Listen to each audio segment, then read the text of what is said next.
Anomalies by themselves are not proof. And what I want to show you, and we're going to show you a segment of my film 2000 Mules, a film that has been completely radioactive in the United States politically because, in my view, it definitively settles the issue. It settles the issue using the types of evidence that cannot really be disputed. I was watching a criminal trial on television, and I heard a very interesting remark by one of the lawyers. He said, these days juries need one or more of three types of evidence to convict. They don't actually even believe eyewitness evidence that much because people now know that eyewitnesses can be mistaken. But the three types of evidence that are considered decisive, dispositive, number one, DNA, number two, cell phone geo-tracking, and number three, video surveillance. So we use the second and the third. In other words, cell phone geo-tracking and video surveillance do not only tell you, it's one thing if I were to speak and tell you, I'm actually going to show you what happened in the 2020 election. It's kind of like if I were going to tell you that somebody broke into Fort Knox and robbed the place. It's not enough for me to show you the gold was gone. It's not enough for me to make suppositions and suspicions. I actually have to show you the guys breaking into Fort Knox. You've got to see them, not retroactively, but see them at the time of the robbery. And that's what I'm going to try to do tonight. Before I do that, I want to mention one thing, and that is, I want to familiarize you, if you aren't already, some of you will be, but with the concept of the mail-in drop box. The mail-in drop box was a sort of, it's not an invention of COVID, but it proliferated under COVID. You remember Dr. Fauci? We need to have a 6 feet rule for social distancing. Now, more recently, he's admitted he made that up. But the issue is not really that there was no scientific basis for it. The real issue is, why did he make it up? What was the political importance of a 6-foot rule? Well, the political importance was, if there's a 6-foot rule, you can't really have people standing in a long line to make votes in person in an election. So the real purpose of the 6-foot rule was to change the rules of the 2020 election so that people would not need to vote in person, they could vote by mail. But it wasn't enough to say, put your vote in the mail, go to the post office, because every post office in the United States has video surveillance. And so the idea was cooked up. Let's have these mail-in drop boxes. They're like post boxes, but they're not for regular mail. They're only for ballots. And thousands of these mail-in drop boxes pop up everywhere. And you need to know that when you see what you see in the film clip to follow. I want to make one final point, and that is, there are a lot of people when the film came out who basically said about this movie, cell phone geo-tracking is not reliable. This is a topic addressed in the film, but it's ludicrous because today, every single criminal case just about involves cell phone geo-tracking. A lot of the January 6 defendants were arrested based upon cell phone geo-tracking. So, what do we take from what I'm saying? What's the sort of lesson of all this? The lesson of all this is quite simple. The institutions that we previously trusted have earned our distrust. We have every reason to disbelieve them. We are not being unduly harsh. We are actually being duly harsh. They deserve the suspicion, and in some cases the contempt, that we directed them. And this is part of what it means to be a citizen now, and it's also part of what it means to stand up for freedom. And with that, I give you, at least in part, 2,000 mules. Thank you.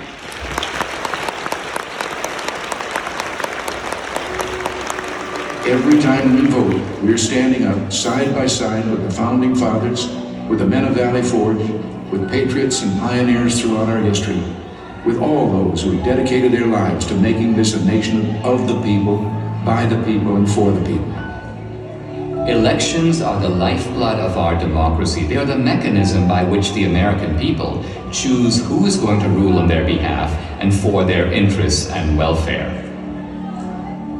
Without elections, there would be no way for the American people, for us, to exercise our legitimate sway on the future direction of this country.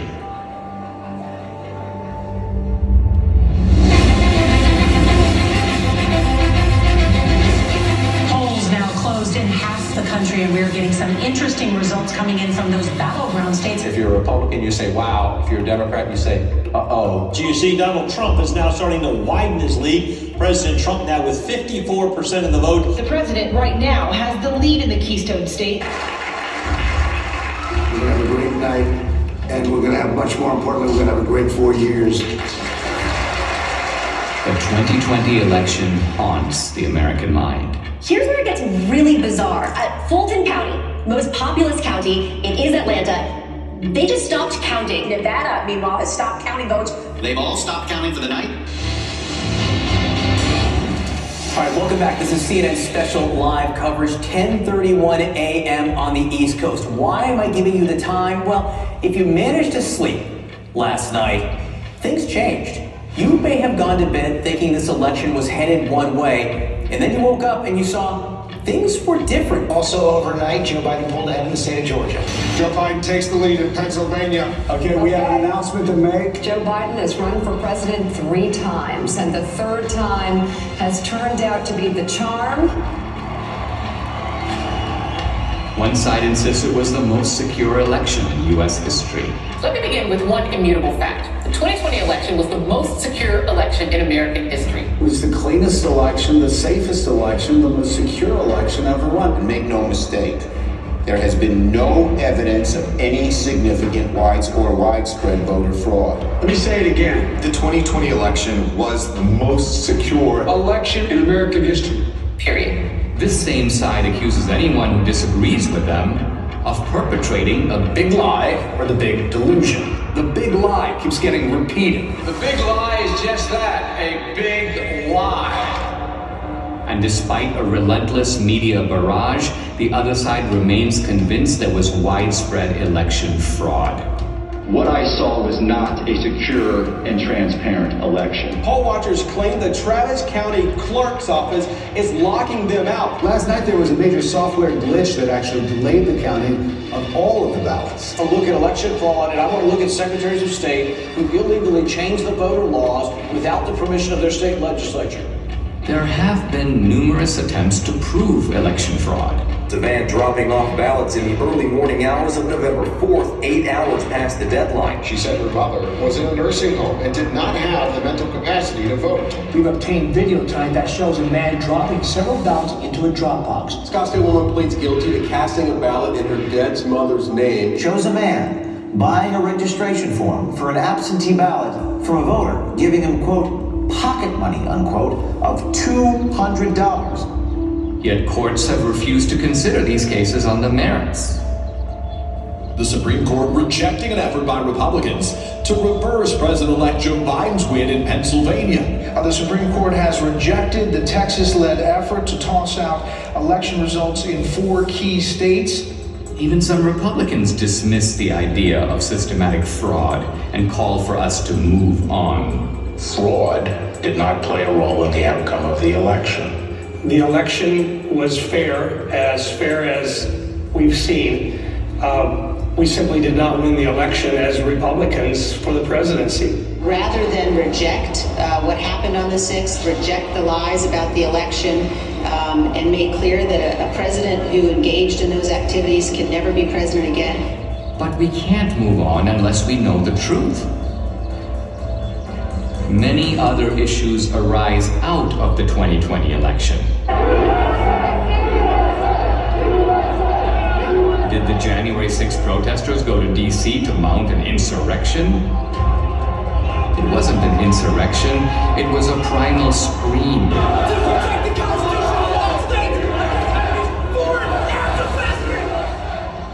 They wanted their elected leaders to adjudicate the claims of election fraud.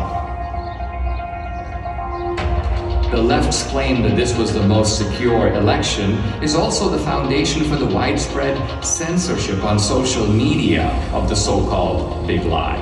This morning, President Trump waking up without his favorite megaphone. You will never again see a tweet from President Trump. But is it a big lie? Is it a lie at all?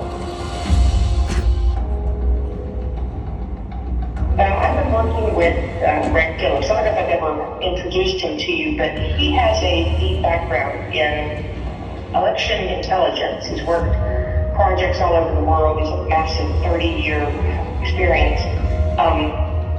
We decided to test a hypothesis, and we went really big. And now we have something that we think you're going to really want to see. So I'll send you the address separately. Now, Greg Phillips, what's your background that prepares you for this kind of work? I've been in and around election intelligence and integrity for about 40 years. We've done investigations literally all over the world. It's a combination of data acquisition, data analysis, occasionally some in-depth data mining. Our ability to draw meaningful conclusions that link the who to the when to the where is significant in the space.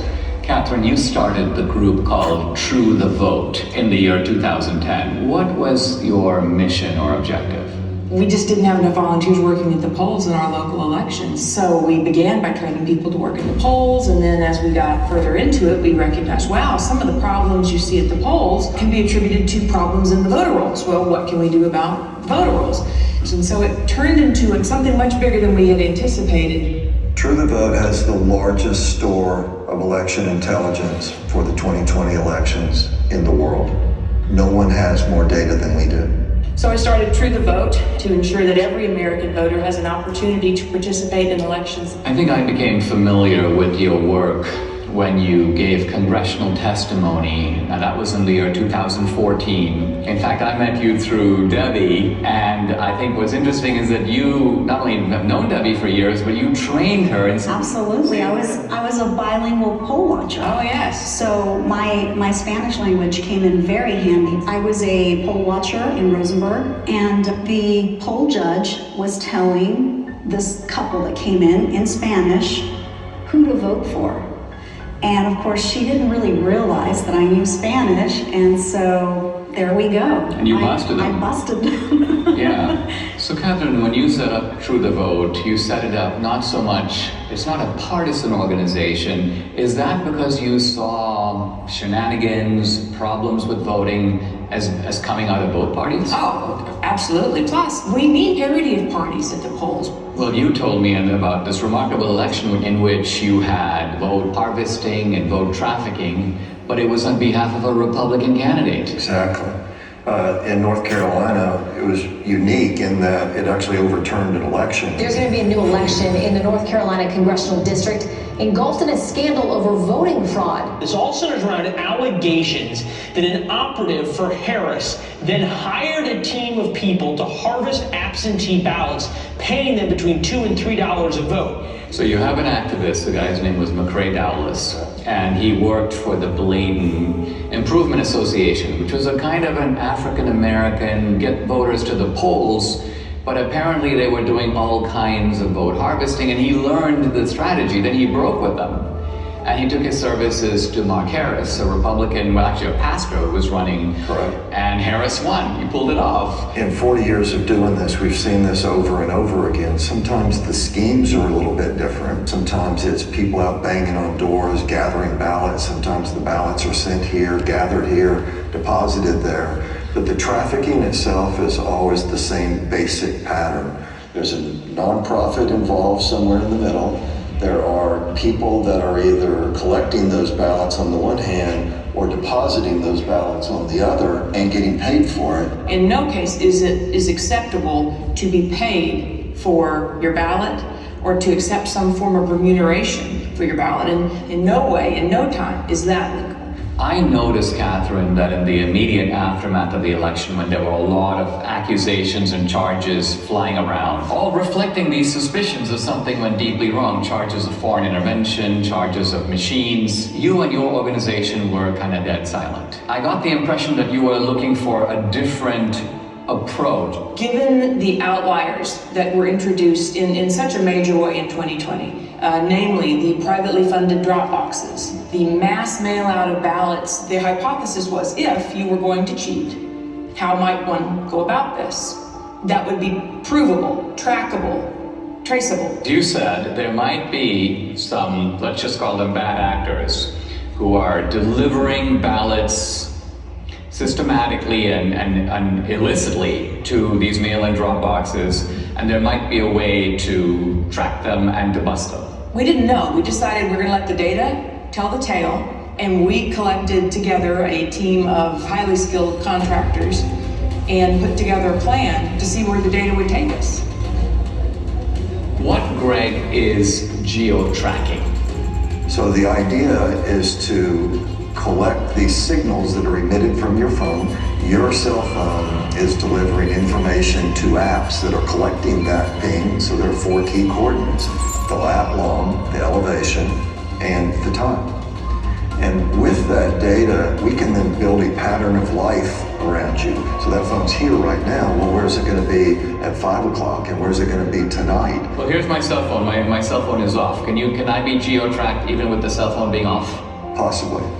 Depending on the apps. Depending on the apps, depending That's on what marketing companies do all day, every day. And this is the point. We were just at the Apple store and at CVS, and on both occasions they knew where you were evidently. Absolutely. And they were telling you about specials, and they were so people have experience of this. There's 300,000 or so apps that gather that data, and then they sell it to brokers. Isn't it also true that this geo-tracking has now become a vital tool for the military, for the intelligence agencies, and for law enforcement? Indeed, they're using it almost every day. I'll say that there's no question amongst anyone that I know in the community that many, if not all, of the people that were involved in the situation at the Capitol on January 6th were being tracked previous to January 6th because they already knew what their pattern of life was. They already knew who to look at. Many of the people who stormed the U.S. Capitol on January 6th left digital footprints that law enforcement has used in making arrests. You're saying they must have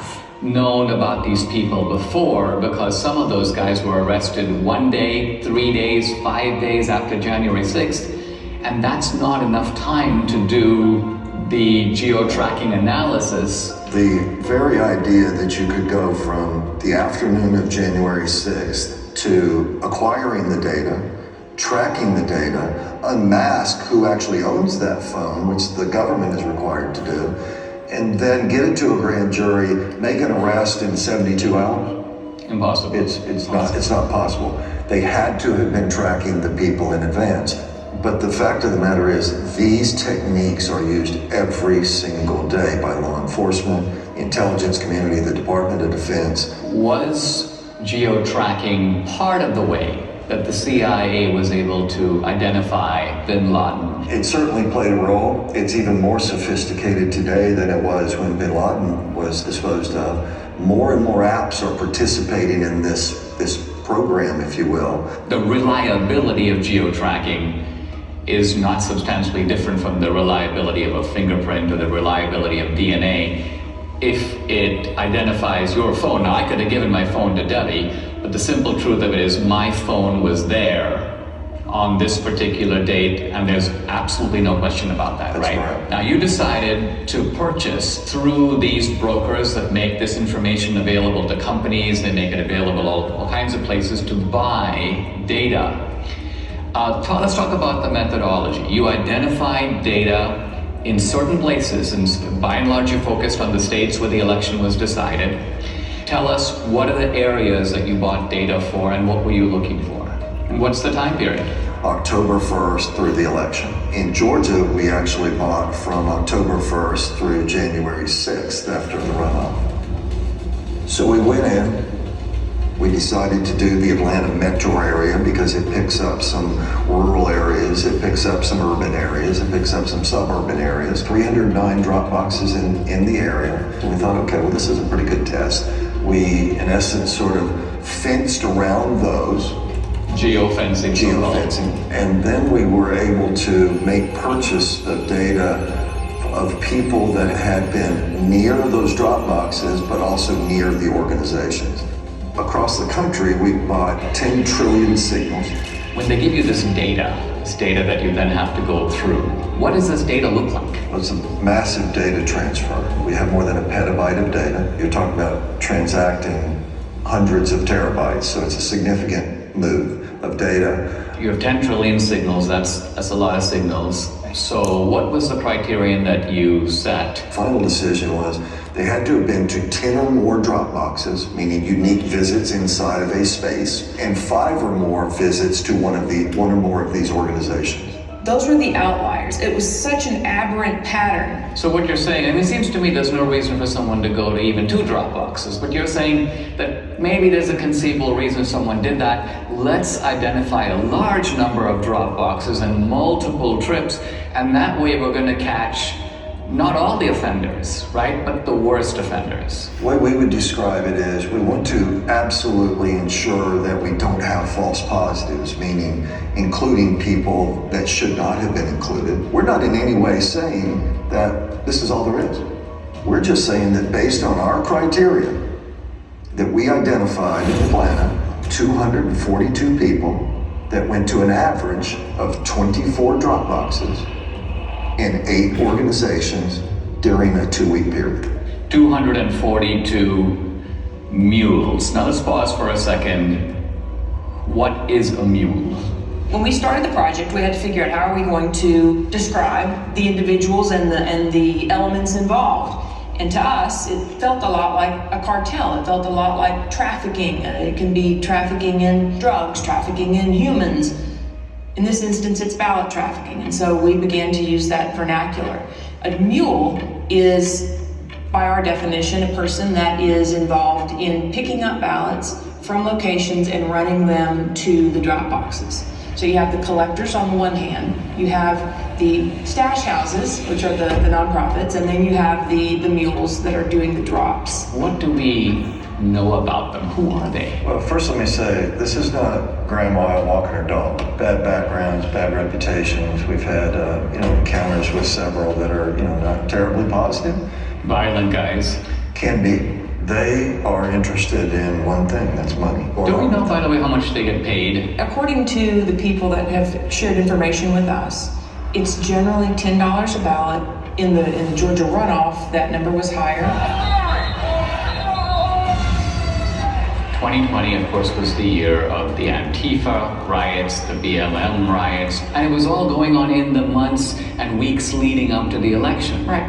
And so in the data, you have geo-tracking data of the drop boxes, but you also have data on the rioters. There were several different violent BLM Antifa riots in Atlanta. In one of them, we had 36 of our mules participate in these violent riots. There's an organization that tracks the device IDs across all violent protests around the world. We took a look at our 242 mules in Atlanta, and sure enough, dozens and dozens and dozens of our mules show up on the ACLID databases. So again, this is not grandma walking her dog. These are, violent criminals sometimes. There's not just a criminal element, but there is an ideological element, and that there's an overlap between people. I mean, you're not going to go to an Antifa riot and find it overpopulated with patriots or Christians or Republicans. These are people on generally the far left.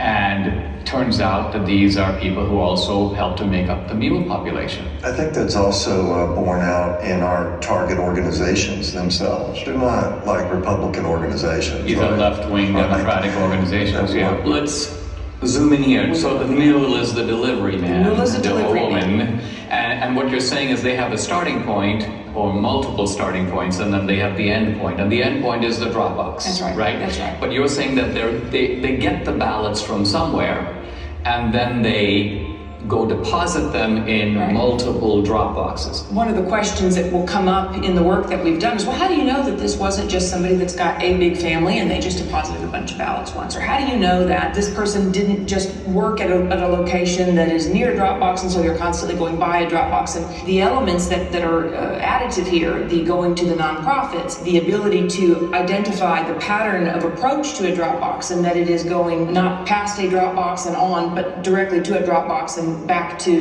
another point and then to another Dropbox. All of these things. I mean, isn't the timing significant? If some guy's going to a Dropbox at 2 a.m. in the morning, presumably he's not like out for a walk. Right. So we're going to show you a visual, a pattern of life that someone can see and look at rather than just a whole spreadsheet of numbers, being able to look at it in this manner. What you see here on the screen is a single person on a single day in Atlanta, Georgia. They went to 28 drop boxes in 5 organizations in one day. What are the orange dots? Those are drop boxes.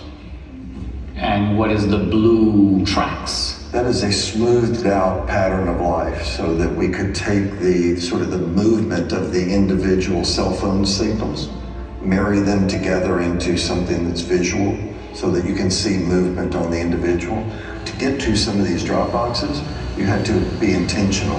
You had to get off the highway, you had to go on surface streets, you had to turn in somewhere in order to get to those drop boxes. And the circles, I take it, reflect the nonprofit centers. Are that the places where the ballots originate? The stash houses, where the ballots are collected and handed to the mules to take to the drop box. Now let's move over to Arizona. How many mules in Arizona? A little over 200. A little over 200. In Phoenix alone. The reason I think this is all very significant is because these were very close states, right? What was the margin in Georgia?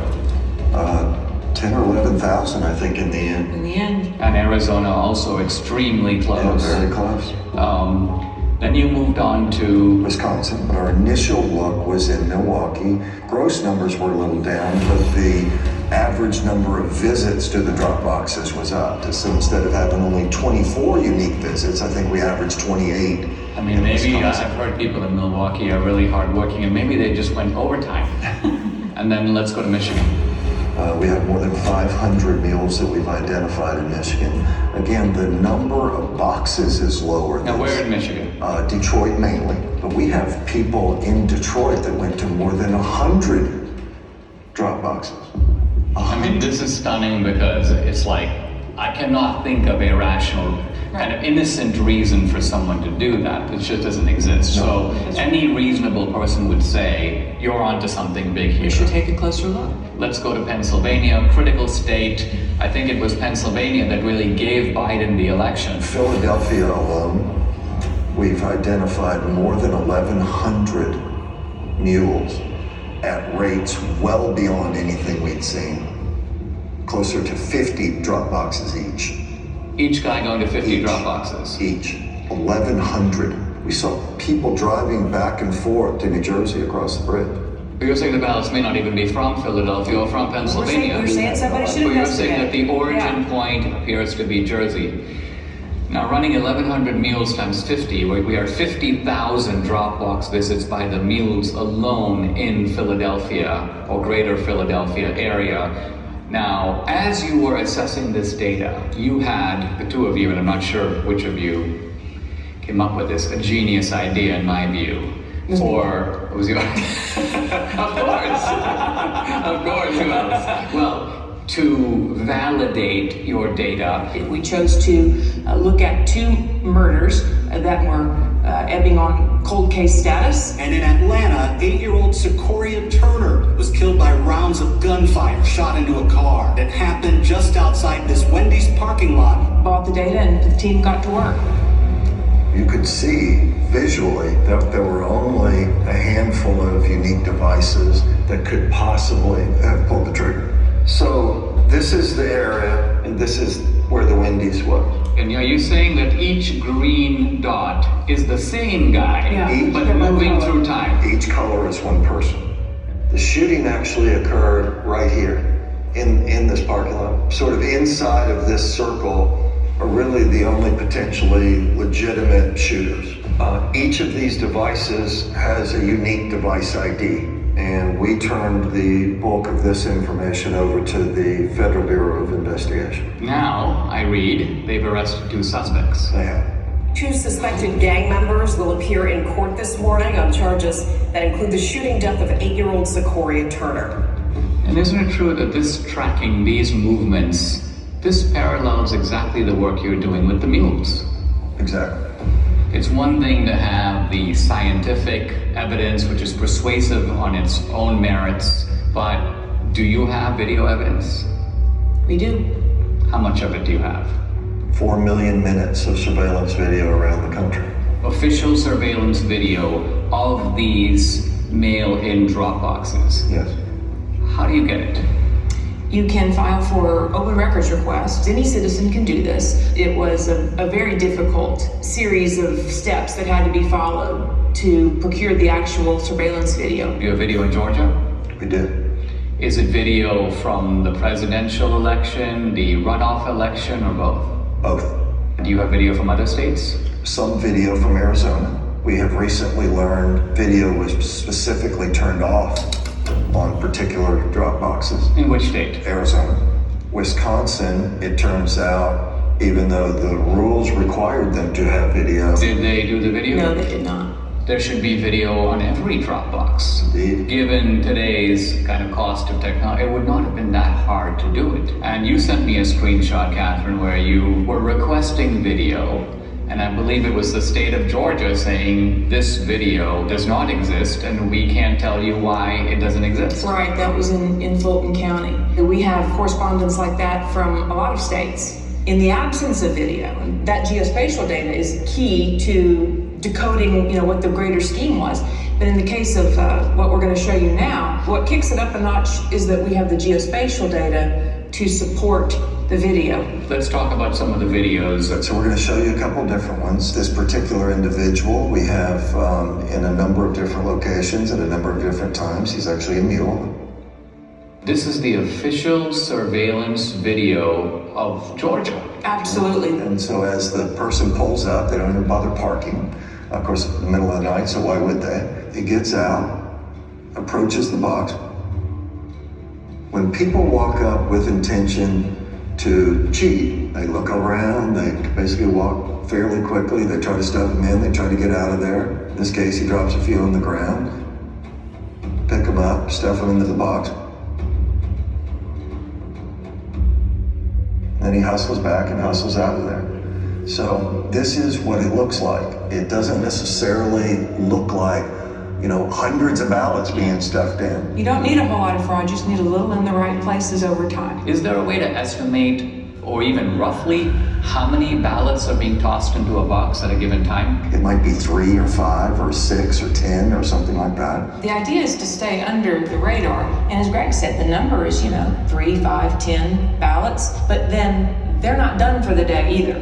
They're going place to place to place, day upon day upon day. And so that will not show up in your chain of custody documents, your tracking documents that would identify a big blip. They're not going up and dumping in, buckets full of ballots.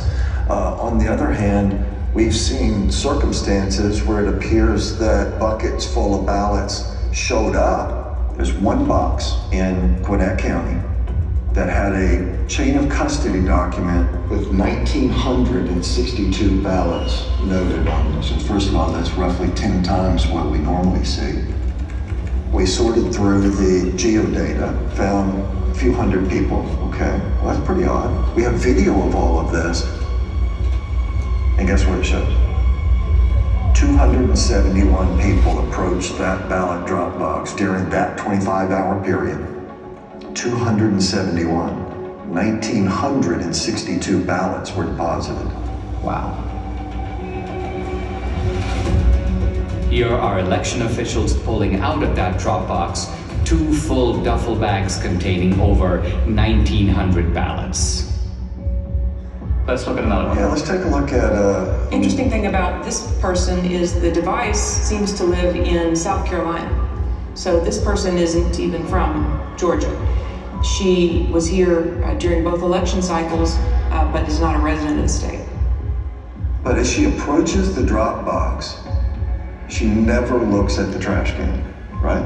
She's looking the other way. But the other thing she has is she has gloves on. What one of our analysts noticed was these surgical gloves only appeared from December 23rd forward in the runoff. So we didn't see a lot of them previous to December 23rd. And we couldn't figure out why. And then it just dawned on us, well, on December 22nd, there was an indictment handed down in Arizona for people that had stuffed ballots, and the way the FBI nailed them was fingerprints. And then lo and behold, the next day and days forward. So this video is now from the Georgia runoffs. This is January of 21. This particular one is at approximately 1 o'clock in the morning on January the 5th. Stuffs her ballots in there. It's like a small stackish, maybe 3, maybe 4. Takes them off, and then puts them in a trash can that she never looked at. So she knew it was there. She knew it was there, right? And so we have her in a number of locations. She's an out-of-state mule, and this is in no way the only drop box that she attended. That's right. No, she's goes to dozens and dozens over the course of these 2 elections. Who's next? What you're gonna see is he approaches the drop box on his bike. He also has a backpack on. Pull the ballots out of his backpack. Taking his time. Digging around, looking for some ballots. Finally gets out, pulls them out. Okay, now I'm set. And he'll put them in. But you also see him get sort of frustrated as he starts to leave, because guess what? At this point, they had started requiring the mules, apparently, to take pictures of the stuffing of the ballots. It appears that that's how they get paid. So they take a picture and stuff it in, they take a picture, not a selfie, but a picture of the actual ballot going in. But this guy gets frustrated, so he actually has to park his bike, get off. So if you were there just casting your own ballot, what reason in the world would you have to come back and take a picture of the box? And he kneels down. Looking around. Takes a picture. Okay, the next one. Yeah, so let me show you Dog Guy. So Dog Guy, middle of the day, this is actually at a polling place. So the people in line are waiting to go in and vote early. They're doing it the right way. Okay, now you've got some other people gonna walk up. This lady doesn't care, but this next guy cared. He's watching the whole thing. That guy looks up, talks to him. Got the ballots under his arm already, now he's got the rest that he pulled out of the bag. And he's gonna get his camera ready to take the pictures as he puts them in there. If you consider the brazenness of this, right? This is the middle of the day. There's people sitting there watching you cheat. People that are doing it the right way. But it's difficult for them to know what to do, except observe and maybe say, what's going on? What did I just see? They wonder, what does this all even mean if this is happening in broad daylight and nobody's doing anything to stop it? And so these are the kind of things, 4 million minutes of this. This was an organized effort to subvert a free and fair election. This is organized crime. You can't look at this data in its aggregate and believe anything otherwise. That's especially true when you consider that in places like Georgia, it was only decided by 10,000, 12,000 votes. And you look at 5,000 visits just from our mules, it's not a leap to say, yes, this would have made a difference. Adding these numbers up, we have 2,000 plus mules based upon not searching these whole states. And remember, we're only talking about a small number of states. We're not talking about the whole country. We're not even talking about whole states. We're not even talking about whole states. Right, that's right. And we're also talking about a gross undercount of the actual number of mules because you set a high bar. They had to go to 10 drop boxes. So if there's a mule who went to 7 drop boxes, you wouldn't catch that guy. And they had to go to nonprofits. So they had to meet those 2 criteria and then go to one of the geofence drop boxes. If they met the 2 criteria but went to a post office box, we're not going to look at them. One of the slogans of the Democrats through all this debate has been, make every vote count. And I think we can now see in a chilling way that this is kind of what they mean. What they mean is, it doesn't matter if all kinds of illegal ballots are being dropped in, let's just count them. Now the narrative needs to be that this is the most secure election. This is the most fabulous election we've ever had. Pay no mind to the millions of Americans that are saying something is not right. This does not make sense. Nothing to see here, just smile and wave, boys. I mean, wouldn't it be an accurate summary to say that these voter bills that the Democrats are desperate to enact, to federalize the election, isn't it that they want to take all these special provisions that have enabled what we've described, or you've described in the 2020 election, and make it permanent? If we don't wake up and do the hard, roll up your sleeves work that it's going to take to reel this all back together, then yes, all the pieces are in place for our election system to be in permanent lockdown. And it will be done under the watchful eye of a media that will tell you it's all just fine. It seems like they are subverting democracy in the public pretense of protecting it. Absolutely. And it won't stop unless we stop it. If I look across the swath of Republicans, this is not the kind of issue that they seem to be comfortable with. It's almost like they would rather endure. That's right. As I said. Well, it's a gamble, right? Because the ones that are enduring are currently elected and in power. When you watch these brazen acts and nobody says a word because they're scared that they're going to be sued, because they're scared that they're going to be canceled, because they're scared that they're going to be silenced, that kind of chilling effect is exactly what they want. And as I said, on the other side of fear is freedom. If you never get past the fear, you're never free. Let's sum up what we know. Do we know for sure that this was not, in fact, far from, the most secure election in history? It was not. We know that for a fact. Do we know for a fact that there was coordinated, systematic fraud in all the key states where the election was decided? Yes. Yes. And therefore, does it follow that the people who suspected fraud, even though they didn't have the proof, their suspicion was right? Absolutely. Their instincts are right. And moreover, that the states that are trying to do something about systematic fraud by restoring a modicum of, let's call it the old rules, checking your voter ID, checking signatures. You want a mail-in ballot? You know what? You got to request an absentee ballot. We're not going to send 20 million ballots out there and see what comes back. That these voter integrity laws, far from being voter suppression, are actually a legitimate way to make sure that the people who vote are actually eligible to vote. 100% accurate. That's absolutely correct.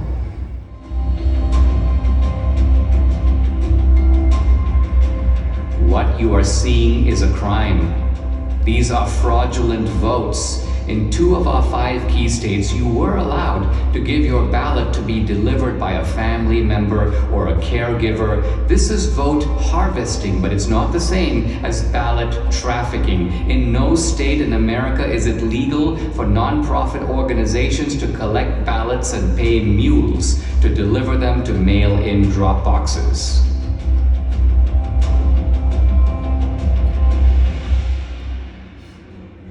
Now we come to the most important question of all. Was the magnitude of vote trafficking in these key swing states enough to tip the balance in the 2020 presidential election? Let's first narrow in on just our 2,000 mules.